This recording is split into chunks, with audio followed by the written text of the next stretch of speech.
Hello, I'm Suzanne Grant, coming to you from a home office somewhere. Happy to see all of you, and let me just get back to, many of us had planned to be together in March in South Florida for the JF&A Investment Institute. And since those plans changed and we couldn't bring you to the Investment Institute, JF&A has been working to bring some of the most interesting and pertinent sessions to you. In particular, Steve Gross has worked very hard to coordinate this series of webinars, and we want to make sure that they're as meaningful as possible to you. So we would love your feedback, so you can let us know how helpful this is and also what topics you'd like to see in future sessions. Our goal is to access some of the resources, top professionals in their fields, to help you with the work you do every day. We'll send a follow-up survey, but for now, please feel free to email Steve Gross at steve.gross@jewishfederations.org with any suggestions or topics that you'd like to see for future sessions. And today, we have what promises to be a fascinating and very relevant topic: exploring coronavirus innovation, the roadmap to action in Israel and around the world. So whether you're interested in finance, technology, Israel, or all three, today, through the magic of virtual meetings, we're going to bring you three of the foremost brilliant thought leaders in those fields. From California to Connecticut to Jerusalem, I'm thrilled to introduce Glenn Yago, the Senior Director of the Milken Innovation Center at the Jerusalem Institute for Policy Research and a Senior Fellow and founder of the Financial Innovations Labs, and Eugene Kandel, the CEO of Startup Nation, a nonprofit dedicated to strengthening Israel's innovation ecosystem. And also Alec Ellison, chairman of Our Crowd, the world's largest equity crowdfunding platform for accredited investors. So the format today is a presentation, and you'll also have a chance to ask questions. So on your screens, probably at the bottom of your screen, you'll see a box labeled Q&A. So you can post your questions in that box, and after our speakers have completed their presentations, they have generously agreed to answer those questions. And we also have a little flexibility, so we probably can push the session to about an hour and 15 minutes. So we'll have a chance to answer your questions. Thank you very much, Suzanne, for that warm introduction. And we're really glad to be here with you today. We're going to divide up between my colleagues and I from Israel, from the United States, and we will be discussing all of the aspects of the COVID virus and the technological response to it in terms of creating an investment platform for the solution sets that will address it. We're going to divide up the functions a little bit. My purpose here will be to ask the what questions. What has happened in this pandemic? Where are we going with it at this point in time? What is our focus in terms of the crisis and the innovation wave that we can look at in the future? And then my colleagues, Eugene Kandel and Alec Ellison, will focus more on the how issues of how will we deploy. And we'll all comment on the what, why, how, where, when, and who. And the who is going to be very important because it engages you, we hope, in a call to action with other colleagues around the world of the actions that we can take. Any of the background information that we're discussing here, you can go into a deeper dive into it at our various websites here at the Milken Innovation Center, at Startup Nation Central, particularly its Finder platform, at the new Corona Tech Hub that they have set up, and then the Our Crowd site, and we'll be giving you examples of their newsletters and kind offer from them as well to provide you all with access to some of their information, as well as to the COVID-19 vaccine and device and innovation tracker that the Milken Institute is currently putting together. So that's some background. Now, what are the questions that we're going to be addressing at this webinar today? Really, we're going to be talking about what has happened, what were the forces that came to bear and were the drivers of the particular crisis that we have, where are we now, and how do we go through a transition from disaster relief measures to economic recovery without precipitating a global economic crash and problems that are associated with that, and how we're dealing with systemic risk, how we got here, and how to make sure that this won't happen again, and what will change. There are so many questions that we always ask is what is different with this crisis than another crisis, much like during the Passover Seder of what's different from this night than other nights. But I don't know how your Seders went, but at mine, the questions were much more around what will change and what are the things that will change, what we need to adapt to be resilient to, and how will we finance them and move forward and in our plans ahead. So that's going to really be the focus. How do we go from disaster relief to recovery in taking on these pandemics? And how might indeed this be a set of situations of a new wave of innovation that here in the third decade of the 21st century, we are able to use as a launch pad for the rest of the century in building a more inclusive and regenerative economy. Let's look at, let me just briefly introduce ourselves and what we do at the Milken Innovation Center. How do we work? We do a series of financial innovations and now product development labs where we attempt to research, analyze, convene, and design solution sets with our partners and with the Israeli and global fellows we change, who are change agents in so many of the capacities they have in launching their careers and their assignments, both within the Israeli government and startup companies, in established companies and in technology transfer, as well as with new partners from Africa and Asia and Latin America who are working with us on building the pipeline of solution sets. We do that through establishing training and experience-based education and the deployment of the nexus between finance and technology and transferring that to a whole array of different solutions and different projects. And here you just see some of them that we've been honored to work on in the past years in capital formation and allocation around the Sovereign Wealth Fund or new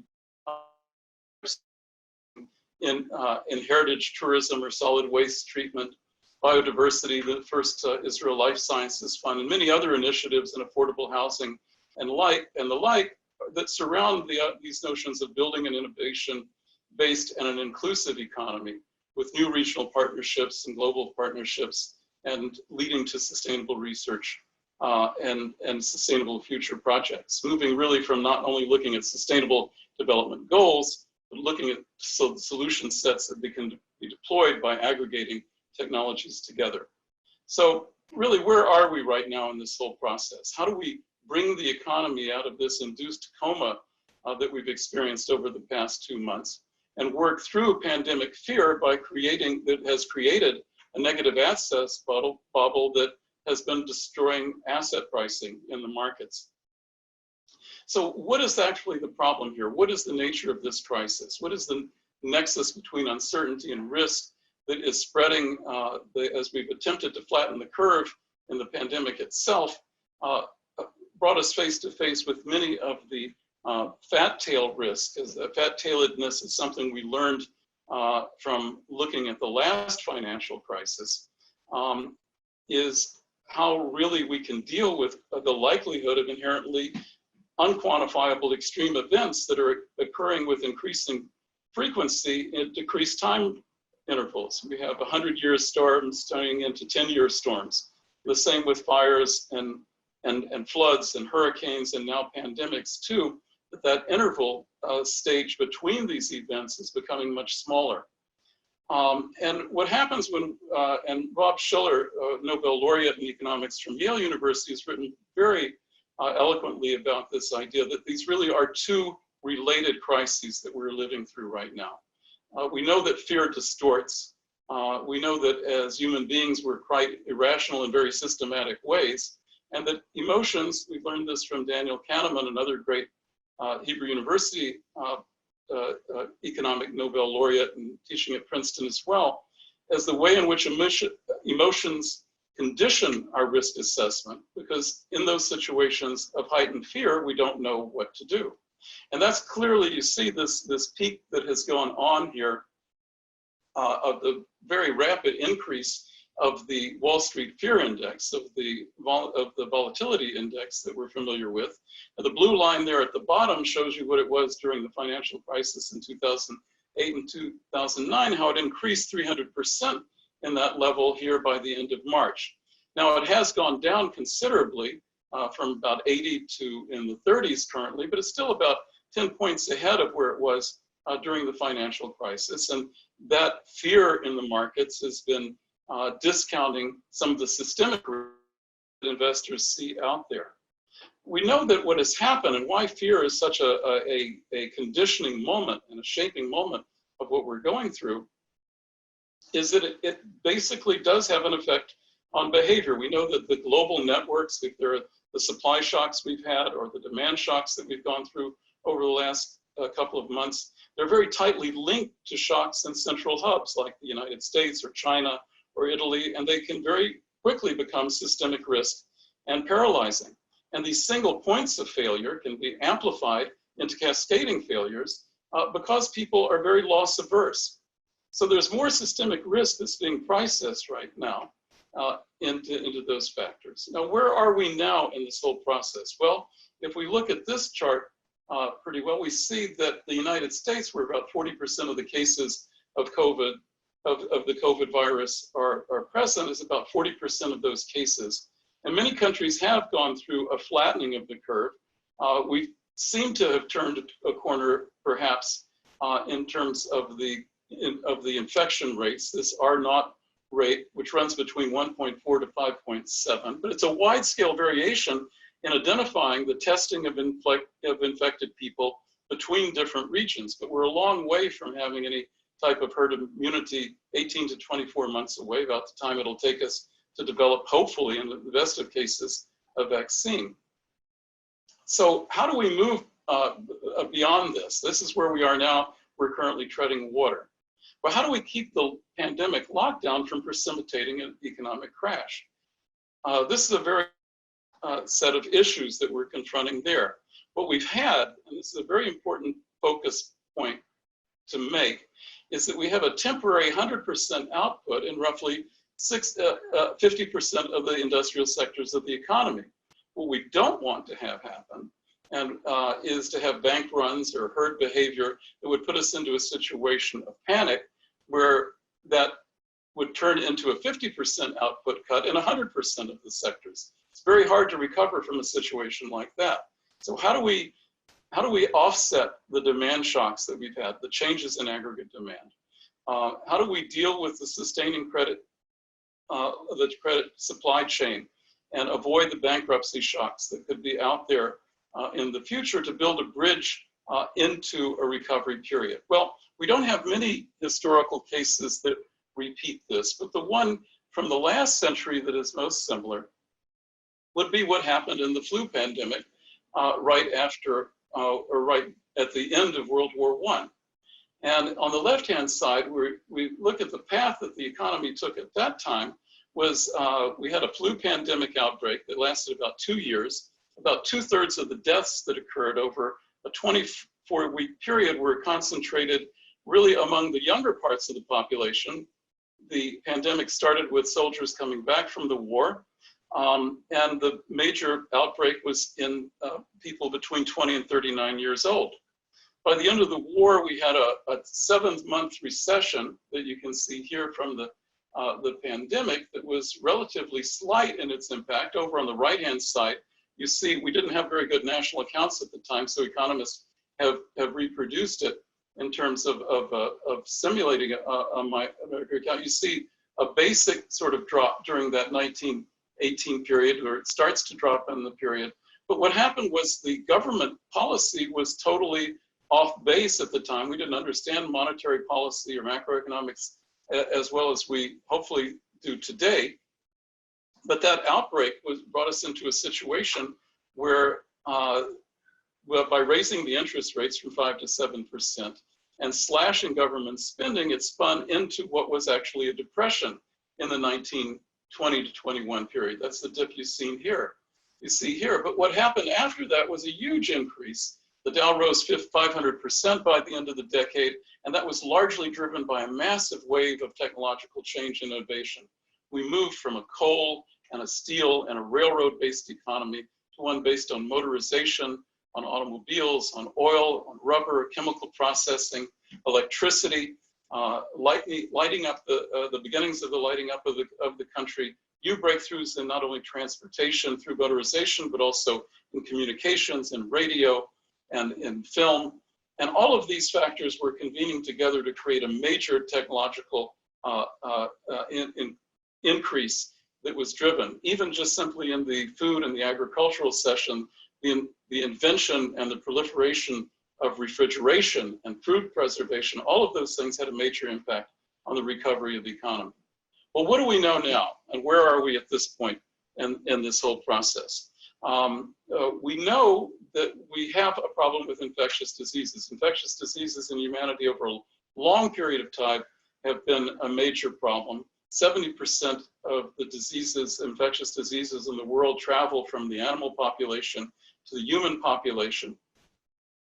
And infectious disease, with the increasing incidence of pandemics, and here by the study from Dr. Fauci and his team, is at the World Health Organization, very same Fauci we've learned so much from in the last weeks.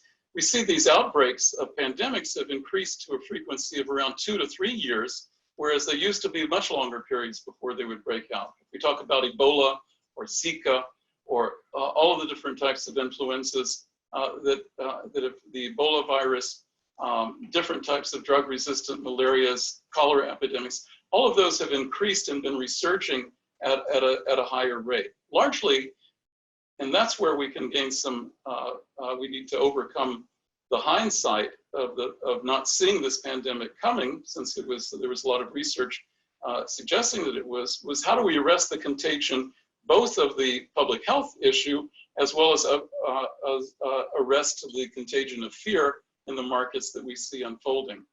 Well, that's to address this nexus between the use of the land and biodiversity conservation and habitats for wild animals, how that introduces into the food chain, and then how it affects the propagation along the various pathogenic vectors into diseases, into infectious diseases. And that's the cycle that we have to focus on breaking, and we can have a longer discussion about that later on those interactions. But where are we going now?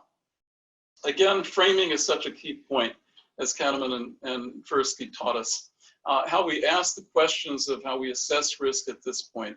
Israel is very much a key player in the process and a partner to building a better model of globalization that can mitigate these tail risks, these tail risks that we've been facing by extreme events that are highly related. And both as a co-investor now and as a co-innovation partner, it can help build these technology portfolios, not only just neat, shiny, wonderful things, but how they aggregate together into new types of portfolios that we can turn away from our concern about averting loss into where all the various gains that can take place.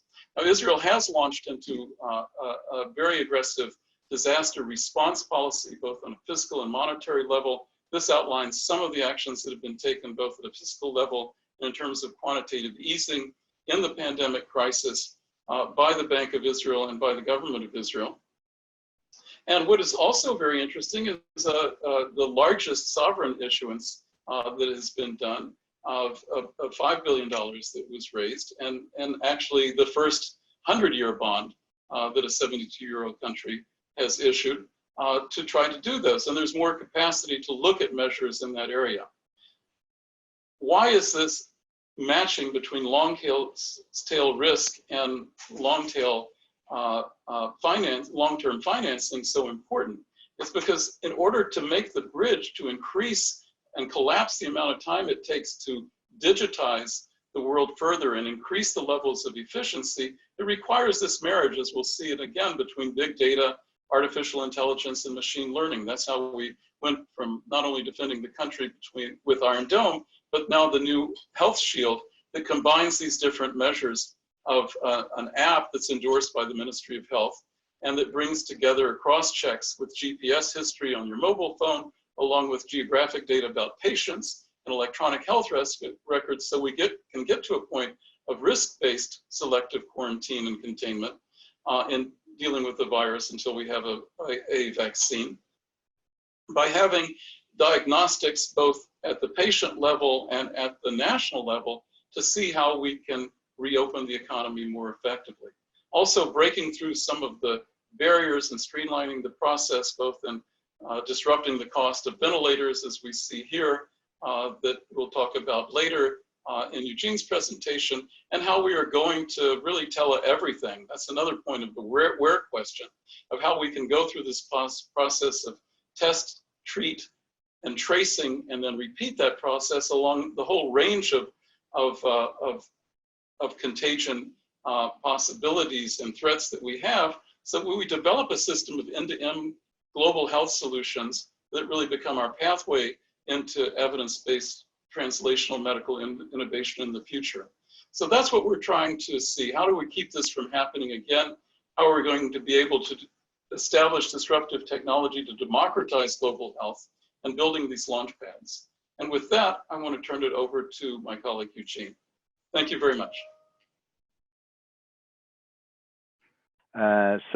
Good evening, everybody. It's my pleasure to participate in this. I'm going to talk a little bit about sort of how the situation evolves due to the repercussions of this pandemic with respect to Israeli economy, and specifically with respect to Israeli innovation sector. So I'd be happy to answer questions later, or during, or as you wish. Just to give you a brief explanation of who we are, Startup Nation Central is a non-profit organization that promotes Israeli innovation around the world, and works within Israel as well to create better conditions. So basically our goal is to promote Israeli economy and Israeli standing in the world through innovation. We're helping hundreds of companies, NGOs, governments in usual times as well as now. So I'm going to talk about a little bit some of the things that Glenn already touched upon. So we are in for prolonged disruptions. I'm not going to rest on this too much. There is a supply shock that is going to be followed by some demand adjustment. Whether this adjustment is going to be quick or slow depends also on this degree of supply shocks, whether we're going to have two peaks, one peak. The developed world is coming into this crisis not with a good monetary and fiscal policy situation. Monetary policy interest rates are very low, so you have basically one tool is disabled, and the fiscal policy is also problematic because the previous crisis left huge debt to GDP ratios in most of the developed world. So this is not a good way to come into this crisis. There is definitely going to be increase in the government power, because in the last couple of decades, governments became almost like consultative in many people's minds, and the pandemic shows that you have to have a strong and active government in order to address the pandemic. We will also see a more polarized world. I'm not giving you anything that you don't read in the newspapers. There will be protectionism and localization of supply chains that are associated with the fact that the United States discovered that it can't basically produce anything without China. There's the last thing is that investor focus in the crisis is on local markets for a while and on local firms. So we basically see a localization of investors as well. Why am I saying all these things? Because they are relevant for our discussion about Israeli economy and Israeli tech system. There are three more things that I wanted to discuss about the new reality the day after. First of all, if in some sense we're only now we're going to see the onset of digital age, because all the areas that were resistant to digitization, whether it's remote work, whether it's remote study, whether this is remote healthcare, whether a variety of things that we did not want to move, and these very conservative systems that wanted to continue operating as they were many years ago in a very, very basic way, experienced two shocks. One shock is that they understood that they cannot afford not to be digital. And two, they realized that they can be digital, and it's quite easy, in fact.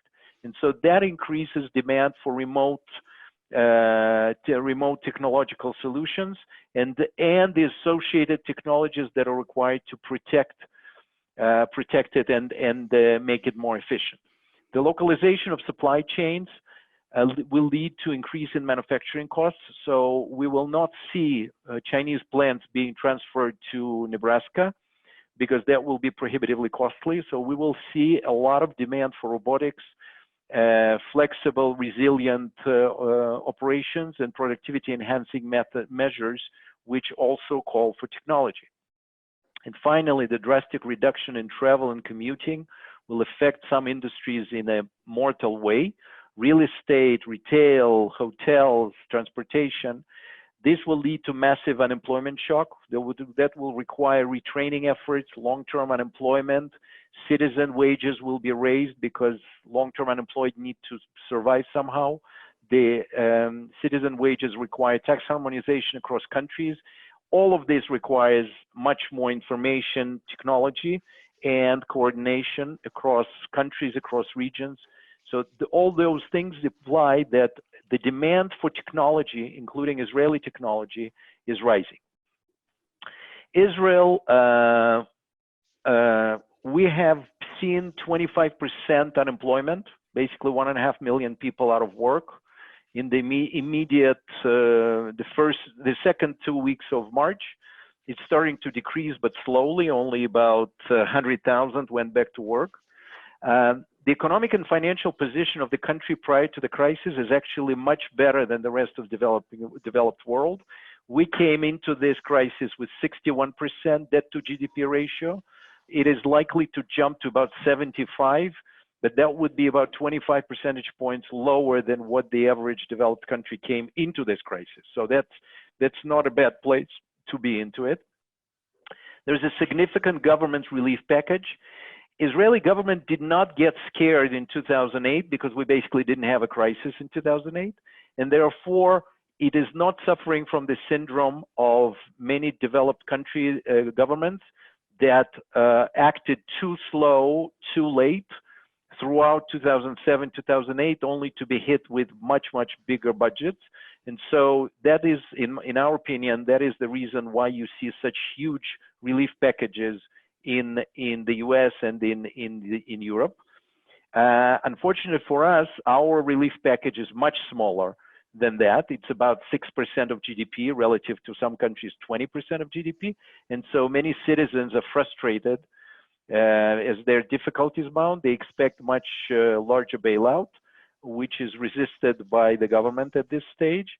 In particular, self-employed are very vocal because under Israeli safety net, they are hit the hardest. And so they're like 60% of self-employed lost their earnings. We move to high tech. For some reason, the titles don't appear. I apologize. But so last year, for the tech sector, last year was the record year, with 40% increase in VC investments to $8.5 billion.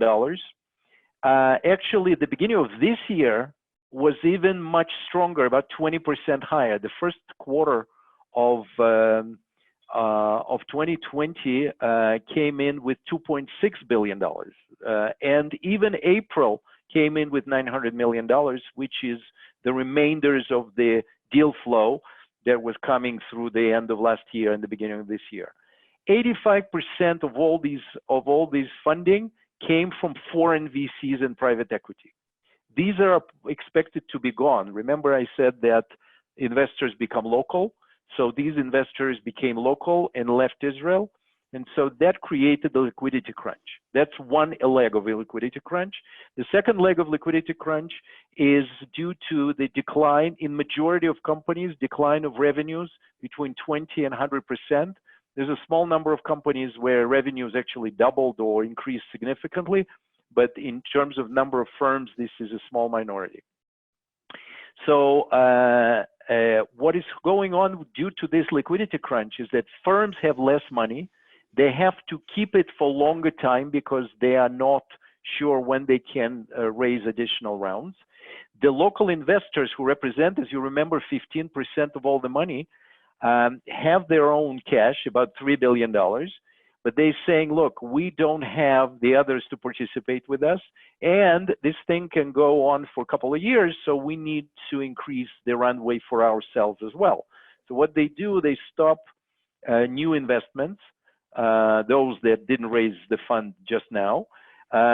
They call some portfolio companies which they thought were perfectly good companies until 2 months ago, and they initiate cost cutting for the rest, which leads to layoffs. So many good companies with short runways cannot survive without assistance. This represents this, as well as the fact that cost cutting reduces the sustainability of this industry when coming out of the crisis, and taking into account the fact that Germany and France and UK and US are giving large packages to their industries. Germany alone is talking about 18 billion euro package just for startups.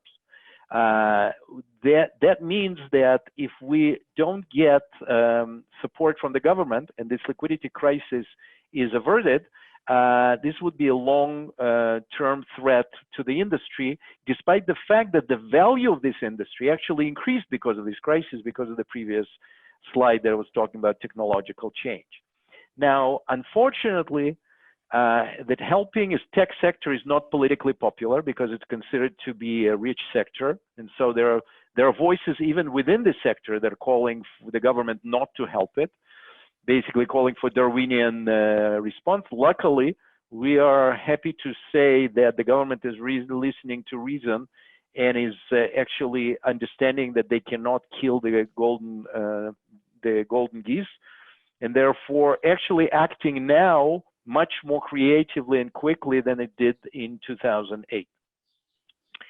So basically, if we look at the day after an Israeli tech, the polarization and protectionism are not particularly good for the Israeli export economy, but we still believe that our largest markets will be open for us.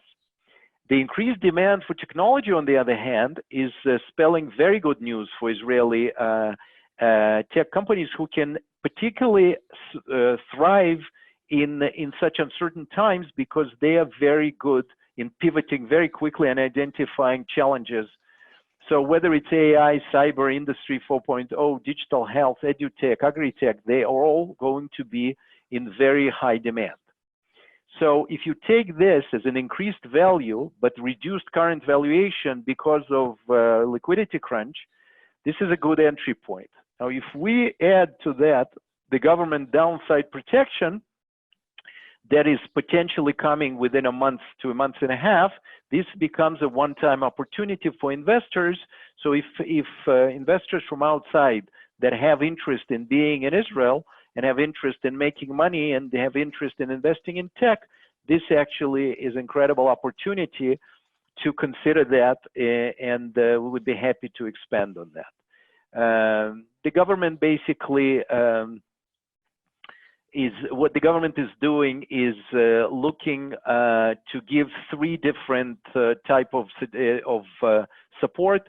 One support is for small companies, runway increasing grants. The Innovation Authority is actually stepping up its existing flagship program.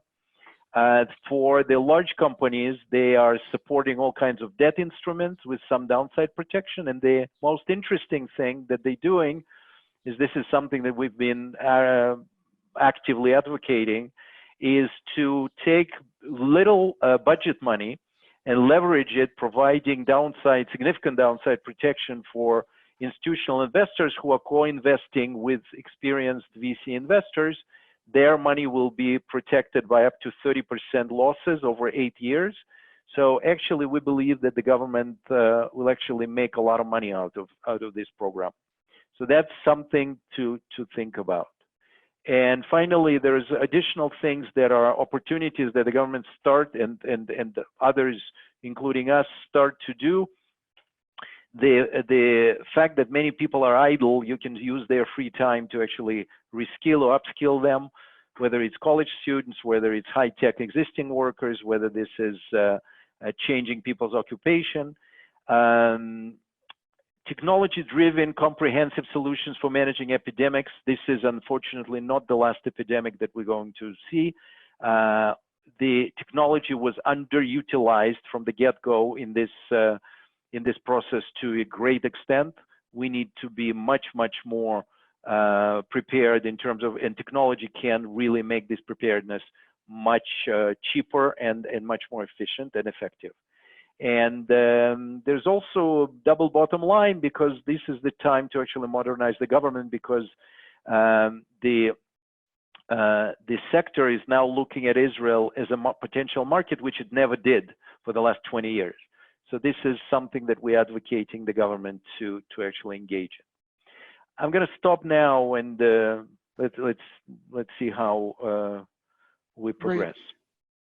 Eugene, let me just ask you one question. Could you amplify a little bit more on how the downside protection might work? I mean, I know we're not there yet, but what are some of the structuring ideas? This is for institutions, and for the private investors can access this, or small institutions, through some aggregation mechanisms, through investment banks, through some other measures. So basically, the idea is that if you come in and invest in the next 12 months, a certain amount of money, the minimum there is about, I think it's about $40 million. So it's not, these are not small investments. You can register with the Innovation Authority, and once they approve you, you can go and invest in any either equity instrument or mixed equity and debt. You cannot just invest in debt, but you will register these investments with the Innovation Authority, and then they will protect these investments, the capital of these investments for the period of 8 years up to 30% loss. And in return, they're going to take from you 10% of the upside. That's basically the deal that is currently, but it's not been announced yet. And this is something that that is being prepared. All kinds of Israeli banks and some non-Israeli banks are thinking about how to maybe aggregate some smaller investments. Let's say an investor wants to put $5 million in Israeli tech. They cannot do it directly, but if they go through an investment bank, etc., and they aggregate $50 million, then they can apply and get a protection for the entire portfolio. Excellent. Let's move the discussion over to our crowd. We're talking about aggregating and capital allocation issues. Alec has a long career in this area. We're just, Eugene and I and the rest of the team, were on the phone with John yesterday, unfortunately, under the topic of life's happening while you're making other plans. Unfortunately had a medical emergency in the family, and Alec has graciously jumped in as the chair of our crowd, and has a long history with Jefferies and other firms in the investing space. So Alec, let me turn it over to you. Thanks very much, Glenn, and pleasure to be here, although not under the circumstances, but John's grandson who had the emergencies, I'm sure will be fine. Can you, first of all, you see my full screen here just to make sure the technology is working before diving in? Okay. Yep. As you heard at the outset, our crowd is, we're a technology firm ourselves. We're the world's largest global venture investing platform.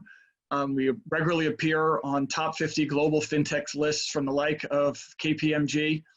And we also are Israel's most active venture investor, according to PitchBook, the last 2 years, and we're pretty confident we'll be ranked similarly in 2020 as well. We have over $1.4 billion of committed capital since our founding seven years ago, from a dead start to the most active investor. I'm going to cover a lot of content, which Suzanne has told me will be available to the audience, but I want to set out 3 themes up front. At least 2 of which have been alluded to already by Glenn and Eugene. Number 1 is the digital acceleration that this pandemic is driving. Satya Nadella, the Microsoft CEO, last week said, we've seen 2 years of digital acceleration in 2 months. He may be understating it. He tends to be an understater. We're all living it. We're not going back to the status quo ante on so many levels. The second theme, now I'll use another quote from someone that Eugene referred to, which is, it is not the strongest of the species that survives or the most intelligent. It is the one most adaptable to change. That, of course, is Charles Darwin. And one of the reasons we are particularly excited about investing in Israel, which is where 2/3 of our investments are on our platform, is that Israel is not just a highly intelligent company. Israelis are exceptional globally in adaptability. I'm adapting to a situation happened 50 minutes ago to handle the slot here. And the third theme is the vast breadth of companies. We can talk about a new Roaring 20s, which I will touch on as well. But to understand the breadth of individual companies that can be accessed as an investor, either individually or through funds. So first kicking off again, we've talked about that. You heard about the 1918 Spanish flu. You've all been hearing about the statistics. The one that hits me the most is that more U.S. troops, not just U.S. citizens, U.S. troops in World War I died from the pandemic than battle itself. But we've had other pandemics over the last century. This is just one that got out of hand because that same exponential math that makes a Facebook explode in value can have a negative downside in a pandemic. So let's look at Israel, some of the updated stats through 2 days ago in terms of infections and recovery and closed cases on a relative basis compared to other OECD countries. You see here, the mortality rate is actually relatively low. Number 5 is a good thing. Number 1 would be the best. This is, I think, because of 3 things. 1, Israel's population is young relative to other OECD countries. 2, it acted quickly, again, adaptation. And 3, Israel has been willing to do things or able to do things from a civil liberties perspective and cordoning off certain populations that you can never get away with in the US. These are the stats on daily cases, well beyond the peak of the curve. Hopefully, Israel will not experience a second peak come the fall. So the pandemics create investment opportunities. This pandemic was because of a great investment opportunity over the last several decades. Globalization, and we might also add urbanization, but these same benefits from exponential math, as I said, have cut the other way. There is a broad range of innovations that are going to be required to adapt both healthcare and adapting to life post-pandemic in terms of testing and monitoring, et cetera. And we believe that just like this is the most globally shared event since World War II, which created the famous military-industrial complex that Eisenhower, a term Eisenhower coined in his farewell in the late 50s, that we are seeing a similar opportunity of a new complex in reaction that creates a massive opportunity amidst the pain that we're all suffering. So this will be related to both, again, investing in pandemic and related themes, not just in healthcare. And we'll touch on some of that literally we currently have dozens of portfolio companies that are on the front lines of the fight or who are adapting to play a role. This is stats you're familiar with in terms of Israel as a consistently ranked top innovative economy in the world. This is looking at World Economic Forum. It was number 1 in 2018, and again, it's pretty consistently in the top 3 year by year. This is our taxonomy of these sectors, as well as the segments where we see opportunity, prevention and containment, treatment and healing, kind of the most obvious. We'll talk about individual companies, and then the continuity disruption, everything from the communication we're living right here, virtual distance-based services and continuity, robotic process automation, maybe a little less intuitive, food security and preservation. Think about the supply chain issues we're all aware of, risk mitigation and insurance. Insurance industry dodged a bullet here, particularly life insurance. We did not have the youth dying or the middle-aged working population die that we did during the Spanish influenza, not to minimize in any way death of any sort. But imagine if MetLife or another life insurance company were dealing with death the way that we have with the elderly population. MetLife would have been the Lehman Brothers and causing a financial crisis, an unanticipated financial failure. And then distance learning, very intuitive. We'll talk in a little more detail there on logistics and transportation. So again, this existing acceleration I mentioned that Satya's quote, we're all living this. A little more detail on the winners and losers that I just foreshadowed, communications and virtual, the healthcare and medtech.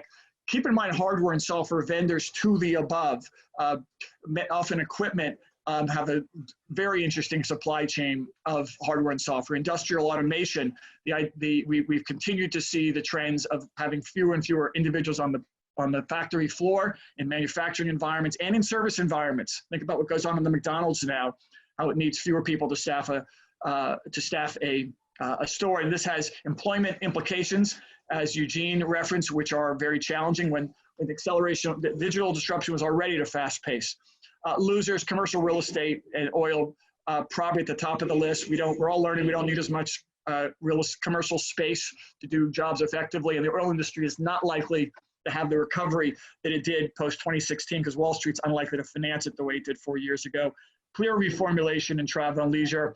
Travel is likely to come back. People recognize the enjoyment of true experience. However, business travel, which is the most profitable, which is a small percentage of people but a high percentage of profits, the one meeting trip is going to become a thing of the past. And I've mentioned the life insurance. We're going to see changes in how health and P&C insurance are also formulated. So these are creating investment opportunities as well as major challenges. Glenn referenced the Roaring 20s. That's a theme we talk about a lot. And the real driver here is AI. The Roaring 20s a century ago was really a second industrial revolution after steam and mechanical. It was in many ways the application of electrical technologies to the mechanical world. We saw a third industrial revolution, which was a digital revolution with computing technology, and AI is as significant. It's the application of machine learning, machines on machines, if you will, which has dramatic impact. When I was AI has been around since the 50s. The term was coined in the 50s. A lot of the programming techniques were developed many decades ago. When I was first on Wall Street and at Morgan Stanley in the mid 80s, we were calling them AI companies. You won't have heard of any of them because none of them became relevant. Why? Because the communications and computing infrastructure to support AI did not yet exist. Now we have the 5 key elements in place. Graphic processing units from the likes of NVIDIA to enable the process, to provide the processing speed you need. Resources in the cloud. Any lab, any student for that matter, can access mass processing power and storage from the cloud. Big data, AI is dependent on big data. Now we're able to get that and process it. And one of the big sources of big data is Internet of Things, think sensors.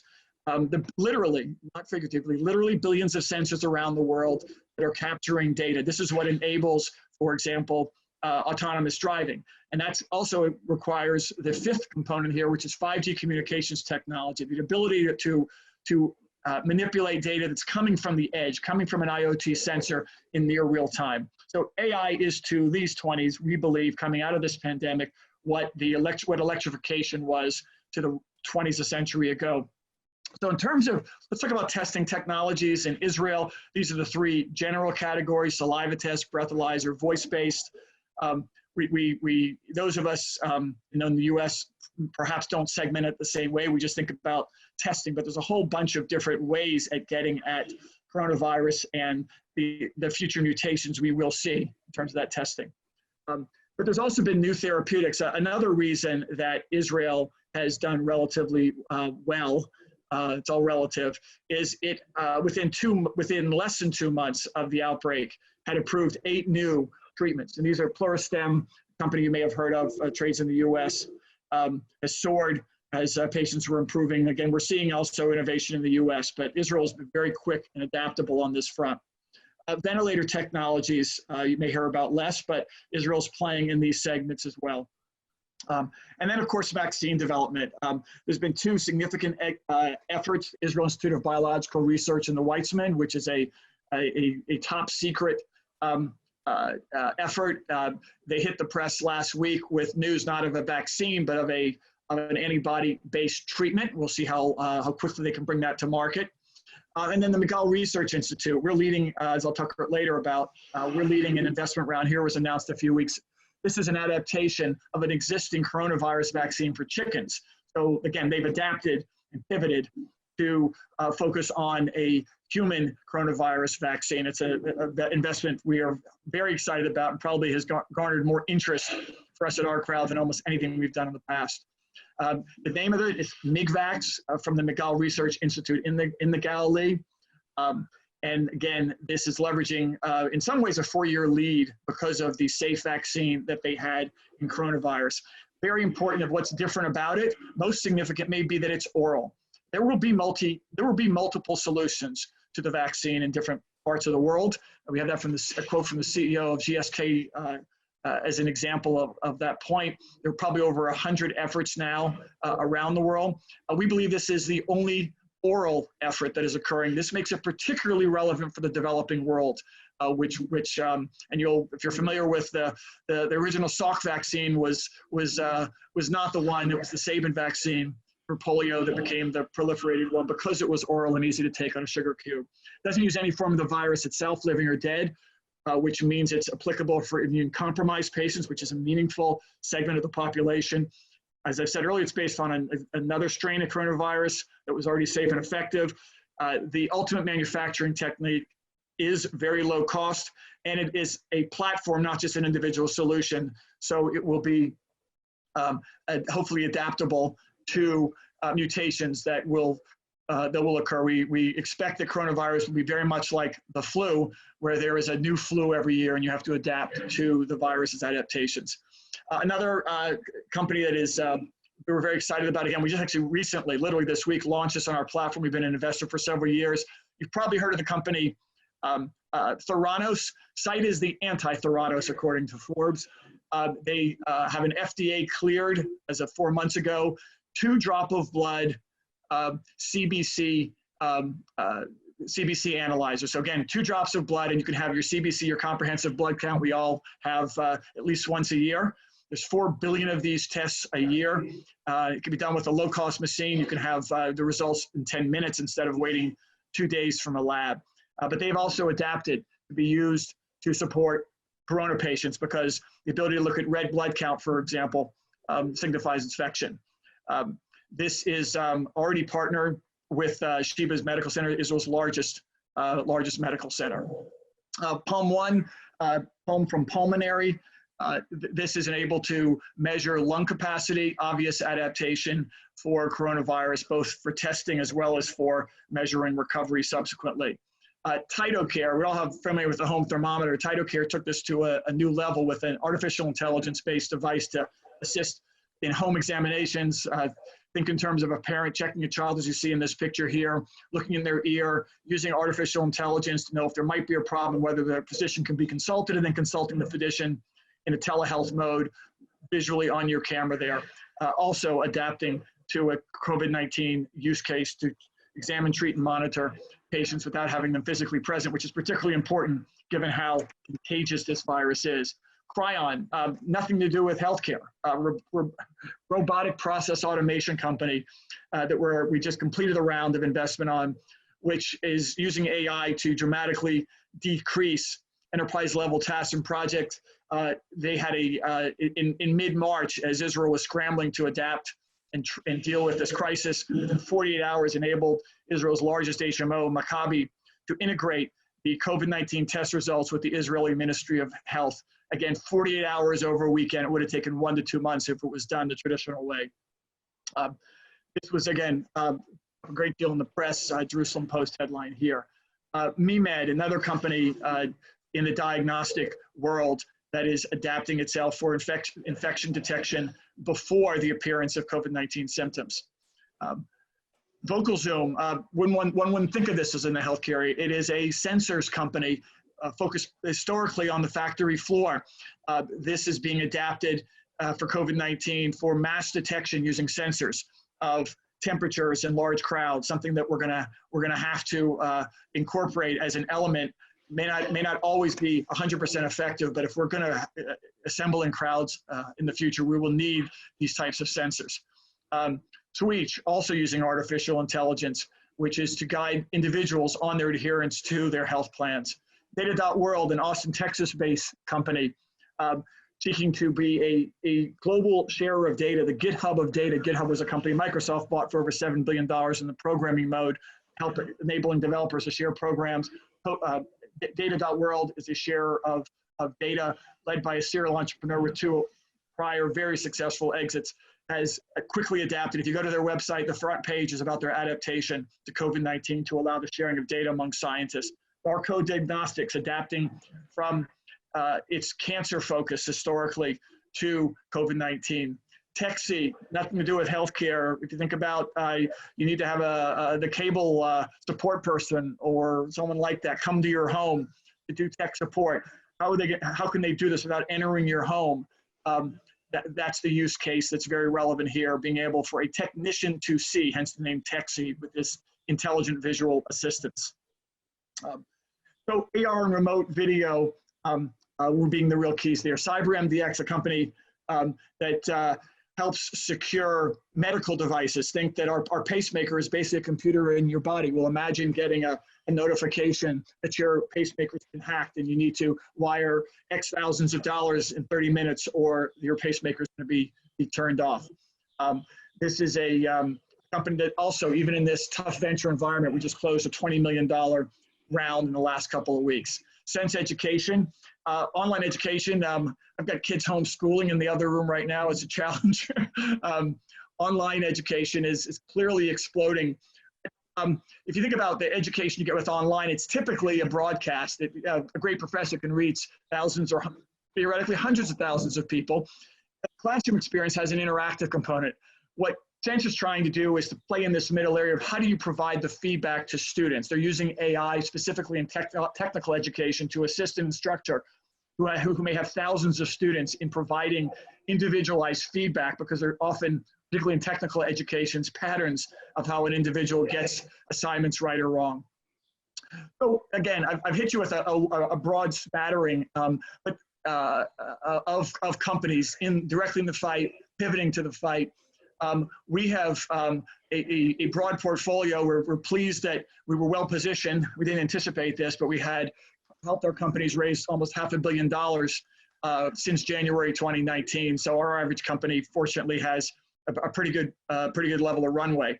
Having said that, we're in crisis mode, adapting and working with our companies to downsize if and how they can, to pivot and adapt, and recognize the last thing you want is paralysis. We don't want the fight back to our genetic instincts of fight, flight, or freeze. We are telling our companies to fight, not to fly, or not to flee or to freeze. So ride the wave is the message to companies. Extend your runway, and we tell our companies it's how critical it is to stay relevant where everyone is focused on the crisis, and to emphasize if you're in one of the clear long-term trends like distance learning or e-commerce, work from home, or if you're adapting like a data world is, and that these technologies are not one time, and that these sectors of mitigation, segments to deal with mitigation over time will continue. And many of our companies are continuing to serve these these crisis relevant segments. So what should you as investors do? First of all, be calm, have perspective. We've been here before. This is not our first crisis. It's actually helpful that the financial system is staying together. Eugene talked about, and Glenn both talked about this. This is the critical for avoiding a depression, which is typically defined as length, not depth. We're having the deepest decline, even deeper than 1930-31. But if the system can stay together, we can weather this. Deals are still getting done. I mentioned CyberMDX. TytoCare also closed a deal in the last few weeks. M&A is getting done. We had Microsoft buy one of our companies this week, CyberX. Intel buying Movement in the mobility space also this week. Yet valuations will be negatively affected. They'll come down for many companies, and it'll be challenging to raise capital. So what should you keep in mind? Diversify, diversify, diversify by sector, by geography, by vintage, by stage of company. This is what's critical. You should have at least 10 plus investments if you are in the venture world, or even in the mid-stage or late-stage private world, just like you learned in the public world. One can argue that because tech investments, early-stage investments can can disappear, can be written down, go out of business less likely than the public world, that you want to have 10 plus investments after that type of experience occurs. So that could be 20 or 30 investments. That's why we created a product called Our Crowd 50, OC50, which has 50 to invest in 50 different companies to provide that kind of diversification, recognizing that some companies in the venture world are written off. And then it's very critical to always reserve money. There can be down rounds. You want to be able to maintain your ownership. We recommend investors maintain at least 100% of an initial investment for follow-ons. These make sense when companies are doing well, and you want to be able to participate both in the down round to protect yourself, as well as to put more money on your winners to get those broader portfolio returns. And we will again try to support you as investors, or the same way we're supporting companies as best we can, and recognizing down rounds happen even among the greatest companies. Facebook had a down round in late 18, and we all at a well below the $15 billion value it had in 07. This is a map of Facebook's valuation. You see that down round in 09 after the high valuation in 07, and then a $60 billion valuation, which is now about 1/8 of the current market cap.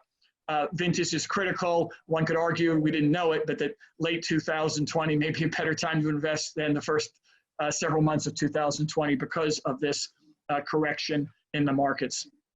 And actually, I was going to ask you, Alec, as I was listening to your presentation, I was thinking, I try to keep up on business news. I read a lot. I follow a lot of sites. I've certainly been following this story about MOVEit, and I know about how Intel bought Mobileye a few years ago.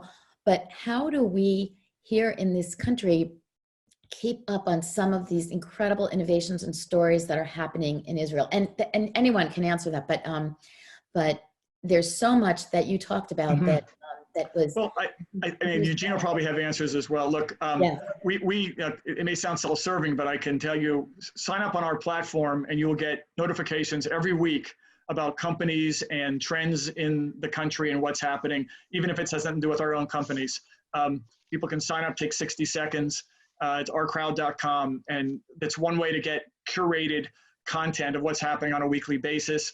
There's certainly certain business publications like Globes, that is the broad Israeli business publication. Eugene, I'm sure you have ideas on this. I just pulled it up. I hope you see there the COVID hub that Startup Nation Central had pulled up from Eugene's deck, which is extremely important to take a look at and to be following that, which looks at all the various applications along the array from remote monitoring, protection, diagnostics, decision support. Eugene, you want to say anything more?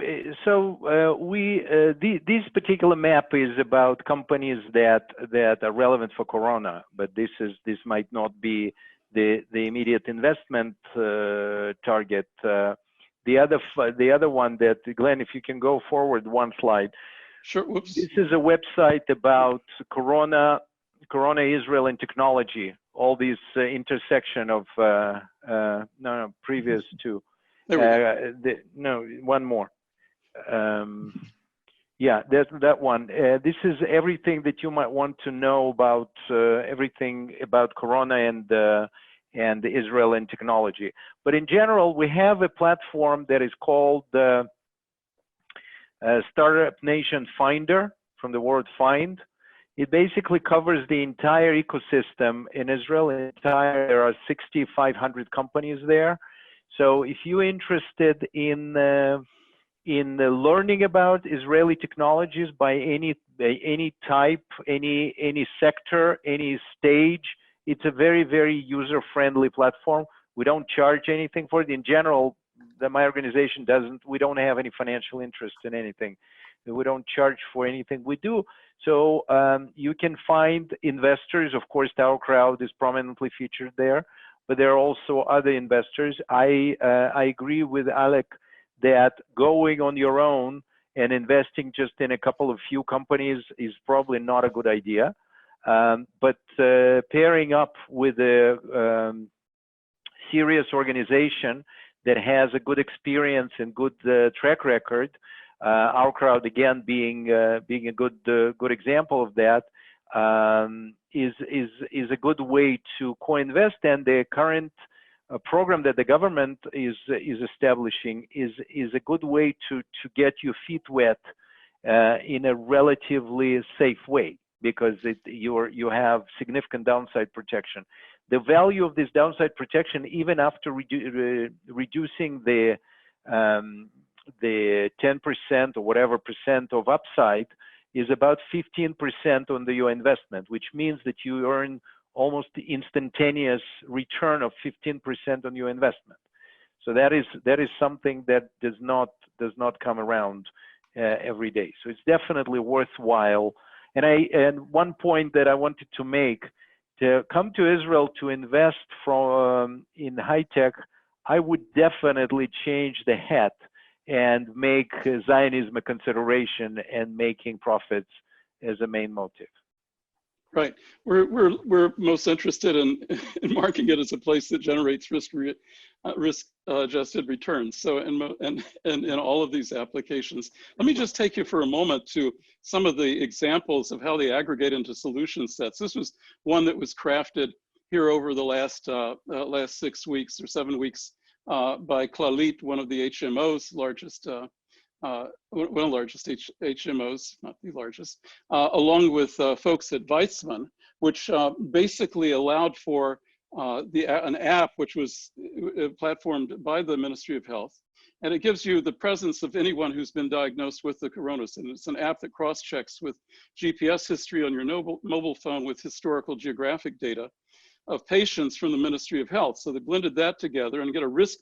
And the whole idea is to go to a risk-based quantitative elements of quarantine and containment when necessary, but to expand quickly beyond that. And so this just shows you the Tel Aviv region, the Gush Dan region, and how that's been working. But this idea of staying 2 steps ahead of the virus so that you can have the economy recover and then have detection, testing, and training come along with that.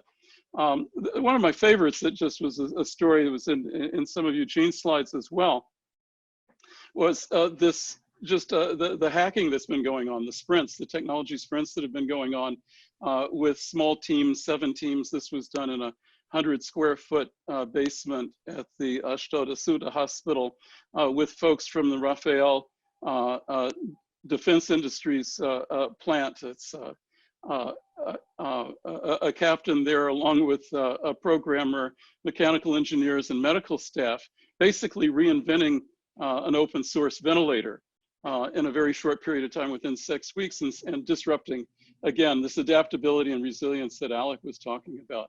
And then the real breakthrough is where we're going, and I think all the speakers has emphasized this, is towards, tele-everything, as people are saying, of arresting pandemic contagions, but more broadly, dealing with end-to-end health solutions with point of care diagnostics. This is being done at the University of California at Berkeley, at the Blum Center, and at the Fletcher Lab, and at US University of California, San Francisco hospitals, together with folks from both countries. And you saw in the array of technologies and diagnostics that Alec was producing the same particular message: how we know it's spreading, who it's targeting, what the risk profiles are for different populations, and then developing disruptive technologies and therapies and interventions that are evidence-based, but can streamline and avoid the bottlenecks. Have testing a lab on a chip, or using your cell phone as a $55,000 microscope can be done really with someone with used by someone with no medical training in the outbreaks that are coming along in other countries as well. So these are this is really the hopes and dreams we have of disruptive technology that would democratize global health and build launch times, not only of folks in Israel, of the work that we're doing in Israel, but also in partnership with other teams. And that's, I think, where it becomes effective and a call to action for those of you who are on this call. How do we enable this to occur, to link these detections, diagnostics, treatments, and vaccines?